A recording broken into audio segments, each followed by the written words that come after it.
তুমি কি জানো আমাদের দেশে দোল বা হোলি খেলার পেছনে এক পুরনো ইতিহাস আছে। পুরাণ মতে ভগবান কৃষ্ণ ছিলেন শ্যামাবর্ণের এবং রাধা ছিলেন গৌরবর্ণের, তাই কৃষ্ণ দুঃখ করতেন রাধা কেন এত ফর্সা। তখন মা যশোদা মজা করে বলেন তুমি রাধাকে রং মাখিয়ে দাও, এবং তখন থেকেই নাকি শুরু হয় রঙের খেলা।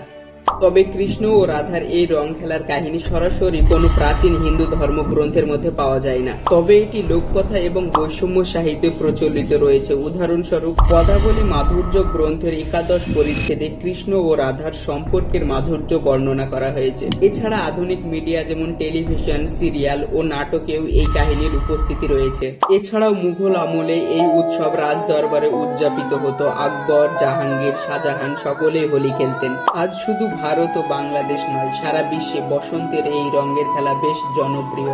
তবে এখন প্রাকৃতিক রঙের বদলে কেমিক্যাল রং ব্যবহার করার ফলে স্বাস্থ্য ঝুঁকিও বেড়ে চলেছে। তাহলে এবার দোল বা হোলি খেলতে তো, কিন্তু সাবধান, দোল খেলার আগে অবশ্যই ভালো মানের রং ব্যবহার করে খেলবে।